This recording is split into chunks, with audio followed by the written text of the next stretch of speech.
এখানে বাক্য কি বলছে দেখো, 1 John 1 অধ্যায় 7, এখানে বাক্য কি বলছে দেখো, বাক্য বলছে কিন্তু তিনি যেমন জ্যোতিতে আছেন আমরাও যদি তেমনি জ্যোতিতে চলি তবে পরস্পর আমাদের সহভাগিতা আছে এবং তাহার পুত্র যিশুর রক্ত আমাদিগকে সমস্ত পাপ হইতে সূচি করে। আমেন।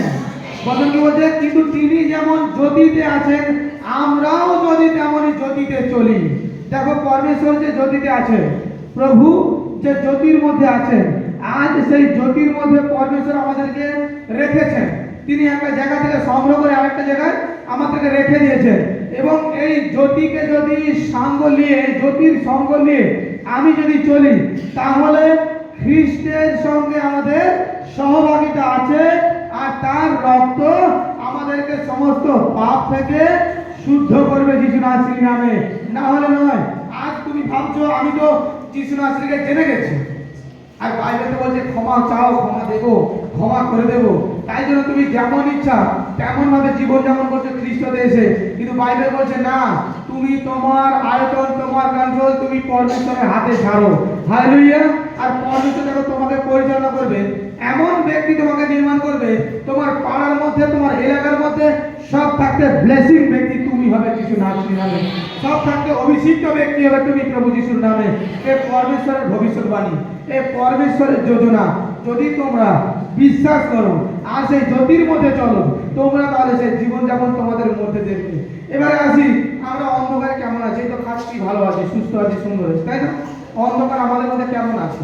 কি করে বুঝবো অন্ধকার আছে? অন্ধকার শক্তি যে আমাদেরকে পরিচালনা করতেছে, কিভাবে বুঝবো? তুমি তোমার মন থেকে বুঝতে পারবে, তোমার হৃদয় থেকে বুঝতে পারবে।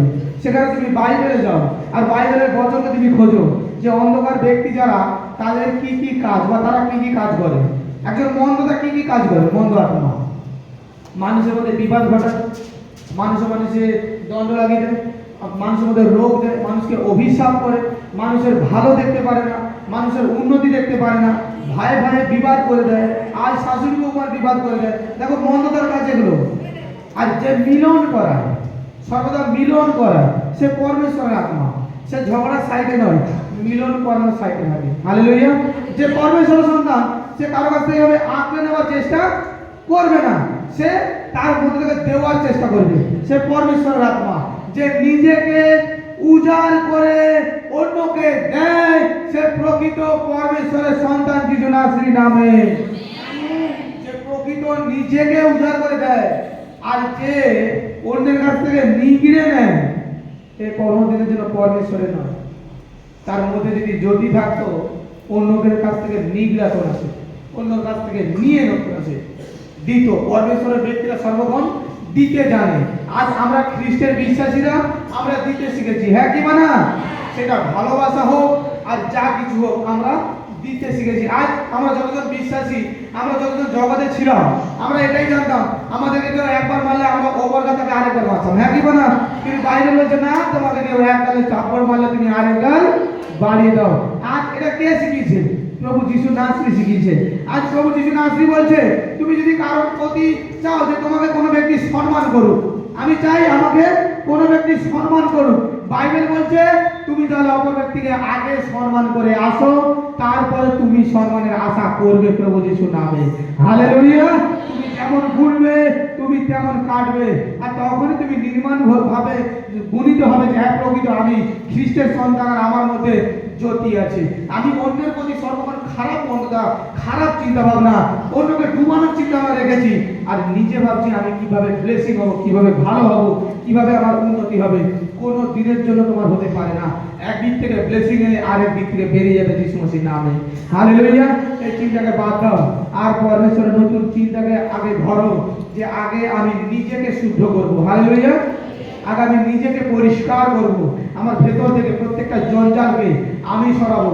তুমি পারছো না, প্রার্থনায় পরমেশ্বরের কাছে বিনতি করো, প্রার্থনায় পরমেশ্বরের কাছে অনুরোধ করো, আর দেখো প্রকৃত পরমেশ্বর তোমার অনুরোধ শুনবেন। প্রকৃত পরমেশ্বর তোমার ভেতর থেকে প্রত্যেকটা জঞ্জালকে বের করবেন যিশু নাসরির নামে। হালেলুয়া। একটা সময় নিখুঁত ভাবে প্রার্থনা করছি পরমেশ্বরের কাছে, আমি বাইবেলকে পাঠ করছি আর প্রার্থনা করছি। এক ভেতর থেকে জোর নিঃশ্বাস আমার মধ্যে থেকে কিছুটা বেরিয়েছে। আমি ভাবলাম আমার শ্বাসকষ্ট, তার জন্য এটা হয়েছে। আমি যখন নিদ্রাতে যাই, মন্দ আত্মা বলছে এখন তো তোকে ছেড়ে দিয়েছি, তোর আন্ডারে যারা আছে তাদেরকে হুট করে আমি ছাড়বো না।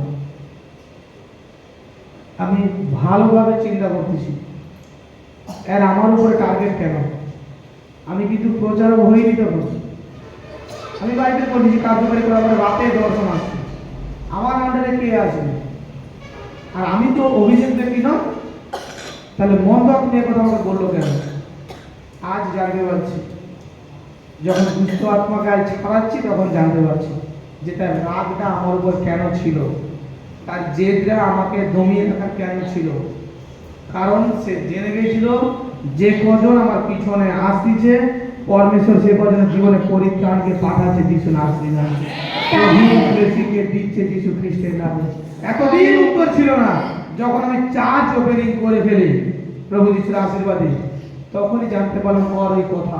একবার খুব লড়াই হচ্ছে, এই সকল কথা বলছে, আর আমি দেখছি আমার কাছে যাত্রীরা আসতেছে টোটোয় করে। আমি ভাবছি আমার কাছে লোকজন কেন আসতেছে, আমি কি সাধু বাবা টাকা হয়ে যাবো নাকি? বুঝতে পারিনি। কিন্তু পরমেশ্বর আমাকে যখন জানালো যে আমাকে এক সাম্রাজ্য দিচ্ছে, আর মন্দ আত্মা যখনই তোমরা আমার সঙ্গে যুক্ত হচ্ছ, মন্দ আত্মা তখনই তোমাদের কাছ থেকে ছেড়ে বেরিয়ে যাচ্ছে। আবার যখনই তোমরা আমার সঙ্গে লিঙ্ক কেটে যাচ্ছে, সে আবার তোমাদের মধ্যে আসছে। এটা হয়, এই সকল অভিষেকের দ্বারা হয়। যখন তুমি একটা অভিষেকের নিচে যুক্ত আছো, তখন মন্দ শক্তির ক্ষমতা নষ্ট হয়ে যায়। তুমি যখন চার্চের সঙ্গে যুক্ত আছো, প্রভু যিশুর সঙ্গে যুক্ত আছো, তখন তোমার মধ্যে সে অভিষেকটা আছে। হালেলুয়া। অনেক ব্যক্তি তো প্রভু যিশুকে জানে, অনেক ব্যক্তি তো প্রভু যিশুর কাছে প্রার্থনা করে, কিন্তু মন্দ আত্মা তার জীবন থেকে যায় না, মন্দ আত্মা তার উপর থেকে যায় না। কিন্তু দেখো অভিষেক ব্যক্তির প্রার্থনা দ্বারা, ভবিষ্যৎবাণী করা দ্বারা সেই মন্দ আত্মা ছেড়ে যায়।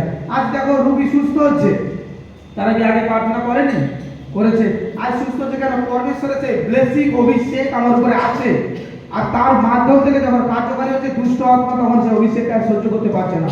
তোমার মধ্যে দিয়ে তোমার সঙ্গে লড়াই করে জিতে যাচ্ছে, কারণ তোমার কাছে যখন ইচ্ছা তখন দুর্বল বানিয়ে দিচ্ছে, যখন ইচ্ছা তখন দুর্বল বানিয়ে দিচ্ছে। কিন্তু যখন তুমি অভিষেক ব্যক্তির কাছে আসতেছি যে আমার প্রয়োজন এখানে প্রার্থনাকে রিসিভ করা বা এই ব্যক্তির সামনে দাঁড়িয়ে প্রার্থনা করা, তখন কি হচ্ছে? দুষ্ট আত্মা তোমার মধ্যে থেকে জ্বলন হয়ে বেরিয়ে যাচ্ছে। হালেলুয়া। আমি আমার ভাইকে, আমার দাদাকে একবার বলছি, জানিস আমার সঙ্গে লাগাতার দুষ্ট আত্মার যুদ্ধ হয়, ওকে প্রত্যেকদিন হারিয়ে দিই, প্রত্যেকদিন জিতে যাই। বলো দেখতে কেমন? আরে একটা দর্শন দ্বারা যুদ্ধের কথা বলছি, সামনাসামনি নয়, দর্শন দ্বারা। ও একটা আত্মা। আচ্ছা প্রত্যেকদিন জিততেছি, প্রত্যেকদিন জিতে যাচ্ছি। আমার দাদাও সেদিন ধরে ফেলেছিল যে আমার ঘরে আর একটা অভিষিক্ত ব্যক্তি পৌঁছে গেছে যিশু নাসরি নামে। আর দেখো যতজন এখানে আসতেছে, পরমেশ্বর কাউকে খালি হাতে ফিরাচ্ছে না। আজ থেকে নয়, আজ শুরু থেকে যখন আমি একজনের কাছে প্রচার করছিলাম, তখন থেকে পরমেশ্বর অদ্ভুতভাবে সাক্ষ্য করেই চলেছে যে 22 সাল থেকে। তখন আমি একজনের কাছে প্রচার করতাম, প্রচারকরা আসে, আমি ঠিক পিতরের মতো ফোনটা হাতে এলে, পিতরের কাছে ফোন ছিল না, আমার কাছে ফোন ছিল, ফোন হাতে এলে আমি টাইম ধরতাম 8টা বাজবে, আমি তাকে সুসমাচার দেবো, 8টার দিকে ফোনটা আমাকে করবে। সমস্ত কাজ গুছিয়ে দিয়ে ফাঁকা জায়গায় যেখানে টাওয়ার আসছে দেখতেছি, এবার টাওয়ার আসতেছে, বসে থাকবো, ফোন করলেই ওকে সুসমাচার দেবো। আর ও আসবে সপ্তাহে 2 দিন 1 দিন ধরে আমার কাছে ফোন করে প্রচার শুনবে বাইবেলের। আমি বচন ঠিক করতাম না, বচন ঠিক করতো সে বচন ঠিক করতো, আমাকে বলতো এই বচনের মানে আমাকে বুঝিয়ে দাও, আর আমি বলতাম। সেই আনন্দে কি করতাম, নদীর পাড়ে গিয়ে চুপ করে বসে থাকতাম। সে ঠান্ডা হোক বর্ষা হোক, একবার বৃষ্টি পড়ছে, মোবাইলে দাঁড়িয়ে আছি, আর টাওয়ার দিকে মিলেছে আমি জানি না, 8 ঘন্টা দাঁড়িয়েছি, দেখি না ইন্টারনেট নেই। আর সে ব্যক্তিকে যখন জিজ্ঞেস করি তুমি ফোন করোনি, বলছে কারণ আমি তো ঘুমিয়ে গেছিলাম। যে আমি তোমাকে প্রচার দেওয়ার জন্য বৃষ্টির পাশে দাঁড়িয়ে আছি, কাজ গুছিয়ে দাঁড়িয়েছে, তখন বৃষ্টি পড়ছে, আর তুমি ঘুমিয়ে গেছি। বলছে আজকে প্রচার কালকে শুনবো। এই করতে করতে আমার থেকে তার দূরত্ব যত বেড়েছে, আর এদিকে তত পরমেশ্বর কাছে এনেছে। তার জীবনে এমন কোনো ব্লেসিং নেই যে পরমেশ্বর আমার মাধ্যম থেকে খুলেনি। প্রত্যেকটা যা যা হারিয়েছিল, প্রত্যেকটা পরমেশ্বর রিটার্ন করে দিয়েছে তার জীবনে। এমনকি ছেলের বায়োডাটা হারিয়ে গেছে, বলছে তুমি শুধু একবার মুখ ফুটে বলে দাও আমার ছেলে জব পাবে, বাস, আর কিছু দরকার নেই। আমি এটাই আমার জীবনে সব কিছু পেয়েছি।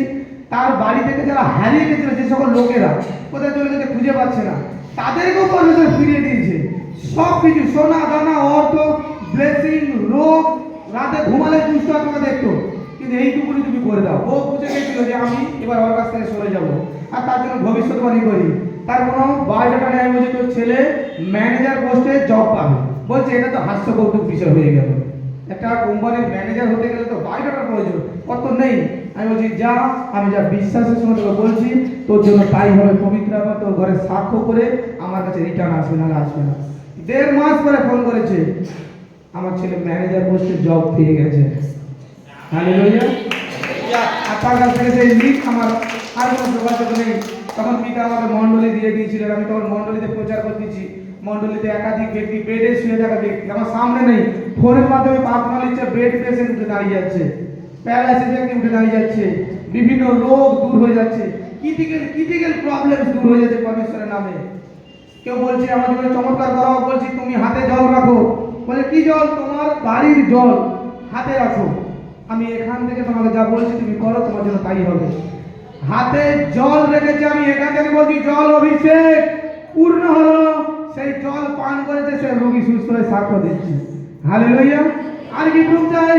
আর প্রুফ আমার বৃক্ষে ফল হয়নি, যা তোর হাতের ওই বোতলের জল ঢাল, ওই বৃক্ষ ফল দিবে। বহু বছর পরে সেই বৃক্ষে আবার ফল আসতেছে, ফল দিচ্ছে। হালেলুয়া। এ পরমেশ্বর যোজনা পূর্ণ করে। তোমরা তোমাদের নিজেদের রিমোট পরমেশ্বরকে ছেড়ে দাও, পরমেশ্বরকে সম্পূর্ণভাবে আস্থা দিয়ে দাও।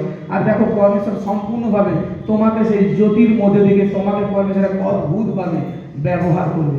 আমি শুরুতে যখন গুগল মিটে মিটিং করি, এটা আমি না বললেও নয়, পরমেশ্বরের যে ব্যক্তি বা পরমেশ্বর অভিষেক যে আমার মধ্যে আছে, আমি প্রমাণ দিবার জন্য কি করিনি, প্রত্যেকটা কিছু করেছি। কারণ ওই সময়টা আমার চারিদিকে বড় বড় মিনিস্ট্রি, সব বড় বড় মণ্ডলী, আমি মাত্র উপবাস করে একটা ঘরের কোণে বসে যে মিটিং চালাচ্ছি, কাঠি চালাচ্ছি সেখান থেকে। কি করিনি সবার জন্য? ফোন করে রাত্রি 2টোর দিকে প্রার্থনা দিচ্ছি, রাত্রি 12টায় মিরাকেল মানি হচ্ছে। ফোন করে যে আমার অর্থের প্রয়োজন, প্রার্থনা দিচ্ছি, পৌনে 1টায় ফোন এসছে, বাবাজি প্রার্থনা দিয়েছেন, মিরাকেল মানি হয়ে গেছে এখনই। কি হয়নি? বিভিন্নভাবে, বিভিন্ন, কেউ 2টোর দিকে, কেউ 3টের দিকে, ফোন কাছে নিয়ে ঘুমাতে হচ্ছে, ফোন চার্জে বসে আছি, শুধুমাত্র সুসমাচারকে দেওয়ার জন্য। কারণ আমি জানি আমাকে একটা দায়িত্ব পরমেশ্বর দিয়েছে, যারা ভেঙে গেছে, চুরে গেছে, তাদেরকে জোড়া লাগাতে হবে আর সাচ্চা প্রচার দিতে হবে। আমার নিজের ফোন নাম্বারকে আমি বিলি করে দিয়েছি, যা অসুবিধা আমাকে ফোন করে প্রার্থনা দেবো, যখন ইচ্ছা ফোন কর, যখন ইচ্ছা, তোর টাইম, তুই যা ইচ্ছা কর, আমি তোদের জন্য আজ উপবাস করে বসে আছি। যেমন যে আমাকে চেয়েছে তেমন তার কাছে প্রার্থনা দিয়েছি। দুঃখের বিষয় একটাই, তখন করে তিনি কয়েকজন আমার কাছে আছে, আর একটা কেউ নেই, একজন নেই। কিন্তু আমি তাদের জন্য কি করিনি? কিন্তু আমি জানি আমি যদি পরিশ্রম করি, বাইবেল বলছে তিনি আমাকে বেতন দেবেন। আমি নিজেকে প্রুফ দেওয়ার জন্য যে পরমেশ্বরের অভিষেক ব্লেসিং আছে। কারণ সবাই চায়, এত বড় বড় মণ্ডলী চলছে, পাঁচটাকে সামনে থেকে দেখবে, তাই না? সামনে সামনে যাব, রবিবার কেন অনলাইনে করবো? তার সাথে 2 জন, 5 জন, 10 জন ভবিষ্যৎবাণী হচ্ছে, প্রত্যেকটা পুরা হচ্ছে, যারা যুক্ত হচ্ছে বাংলাদেশ থেকে ওরা আসছে, বাংলাদেশের লোকের প্রার্থনা নিচ্ছে, সবার জীবনকে পরমেশ্বর পূর্ণতা দিচ্ছে। যার জন্য যা বলছি সে নতুন নতুন সাক্ষ্য সঙ্গে দাঁড়িয়ে যাচ্ছে, প্রত্যেকজনের জীবনের পরমেশ্বর ব্লেসিং খুলে দিচ্ছে। প্রচুরভাবে পরিশ্রম করতে হয়েছে, কিন্তু তারপরে আমি কখনো যেন অহংকার নিজে বলতে রাখি। আমি আজও দাঁড়িয়ে বলছি, এই সকল প্রভু যিশু করেছেন, আগামী দিনে করবেন, তোমাদের জীবনকে পরমেশ্বর সেই ব্লেসিংয়ে বদলাবেন। তোমরা যে অভিষেকের নিচে আসো, এই অভিষেক মিথ্যা নয়। 2017 সালে যিশু নাসরি নিজে আমায় বলেছেন তুই আমার পুত্র। আর সেই ভরসা করে, সেই বিশ্বাস করে আমি কোনো যাজকের কাছ থেকে অভিষেক নিয়ে এখানে মিটিং করিনি।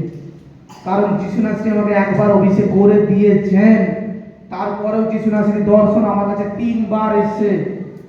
একবার আদরের জন্য, একবার দর্শনের জন্য, একবার আমাকে খাইয়েছে, 3 বার তারপরে দর্শন এসছে। আর প্রত্যেকবারও বলা হয়েছে তুই আমার পুত্র, তুই আমার পুত্র। আমি আরো যে সকল কিছু করবো কলেজের জন্য, একটু শুধু আমার কাছে সময়ের ব্যাপার আছে, একটু সময় লাগবে। আচ্ছা আচ্ছা মণ্ডলীর অবাক হয়ে দাঁড়াবে যে এ এত কিছু কেন করছে সাধারণ মানুষের জন্য। সবে তো আমি স্টার্ট করেছি, কিছুজন জল দিচ্ছে, শুরু করেছি, কিছুজন জল দিচ্ছে আমার মণ্ডলীকে দেখে, আমাকে দেখে, আমার নাম ধরে ধরে আমার লোকেদেরকে অপমান করা। সবে শুরু করেছি, ট্রেলার চলছে, এখন পিকচার আমি বাকি হ্যাঁ মেরা দোস্ত, এখন বহুত বাকি। আমি আরো কিছু করবো। অবাক হয়ে সবাই তাকাবে যে এর প্রফিট দরিদ্র ব্যক্তি সাধারণ মানুষের জন্য এত কি করে করছে। আমার লক্ষ্য নিজের বাংলা বানানো নয়, বা নিজের বড় বিল্ডিং বড় জমিন দরকার নেই। আমি যা যা করে দিয়ে যাব, আমি চলে যাওয়ার পরেও আমার নামে পুরো বিশ্বে সেগুলো চলবে। আমি আজকের জন্য কিছু করবো না, যা যা আমি করে দেবো। যে সম্পর্ক পিতা আমাকে দিয়েছে, একটা একটা ধাপ শুরু হচ্ছে, একটা ধাপ আমি বন্ধ করতেছি। একটা মিটিংটা আমাকে প্রথমে শুরু করতে হবে, তাই না? একটা একটা শুরু হচ্ছে, একটা একটা বন্ধ করতেছি। আরও কিছু আমি করবো। এবার অনলাইনের জন্য একটা সিদ্ধান্ত আছে। যারা অনলাইনে, আমি প্রায় দেখি প্রত্যেকজনের যখন কমেন্ট করি, তারা আমাকে বলে যে অনলাইনে জন্য কিছু করুন। এবার অনলাইনের জন্য একটা কিছু ধামাকা দ্বারা আমি পোস্ট করবো, আমি লাইভ, সম্ভবত কাল পরশু আমি লাইভ করবো। যারা অনলাইন দেখে শুধুমাত্র আসতে পারে না, আমি তাদের জন্য কিছু করতে যাচ্ছি। এটা দেখে হয়তো আরো মন্ডলের কাছে চলে যাবে, ইয়ে আবার কি করে দিল রে বাবা। অনলাইনের জন্য শুধুমাত্র, যারা এখানে আছে তাদের জন্য নয়, অনলাইনের জন্য হবে। আমি সম্ভবত মঙ্গলবার হয়তো লাইভে বসে বলবো যে অনলাইনে জন্য কি করতে চলেছি। এটা প্রচুর মানুষের মঙ্গল হবে, প্রচুর মানুষের ভালো হবে, উপকার হবে। কারণ আমি যাজক কেন হয়েছি? মানুষের পাশে দাঁড়ানোর জন্য, তাই না? আমার ঈশ্বরের প্রেজেন্সে রাখার জন্য, তাই না? লুট করার জন্য তো নয়। আমি তো লুটকারী নয়। আমার লক্ষ্য, আমার যতজন আমাকে পিতা বলে মান দিচ্ছে, তাদেরকে যেন আমি সেখানে রাখি, আমার সঙ্গে তারা যেন সেখানে থাকে। এটা আমার লক্ষ্য। তোমার অর্থ থেকে আমার লক্ষ্য নেই। তোমার অর্থ আজকে নিলে কাল শেষ, বাইবেল বলে। এ সকল আশায় আশা, তাই জন্য একটা একটা করে সিস্টেম চালু হচ্ছে। এবার আমার ইচ্ছা অনেক যে অনলাইনে যদি কিছু একটা করি, যারা দূর দূর থেকে আসতে পারছে না, প্রচুর দূর থেকে মানুষরা দেখতেছে, এখানে তারা সহজে আসতে পারেনি, তাদের জন্য ধামাক। আমি এমনি ভিডিও বানাতে চাইলে কম জন দেখবে, তাই জন্য লাইভ করে ডিসিশন সিদ্ধান্ত দেবো। আর যেদিন দেবো তার পরের দিন থেকে কার্যকারী করা স্টার্ট হবে। চার্জ খুলেছি, এত কিছু করতেছি, কিছু মানুষের প্রবলেম হচ্ছে। এবার যে অনলাইনে যে কিছুটা ইনকাম হতো, সেটাও এবার বন্ধ হবে। প্রফিট সুবিধা সেদিকে আবার ঢুকবে, আবার অনলাইনে সব এখানে চমৎকার হবে, সেখানে সাথে হবে, আবার একটা বড় ঝামেলা হবে। আবার কেউ নতুন ভবিষ্যৎ করে আমার নামে করে বসে থাকবে। হালেলুয়া। আমি আরেকটা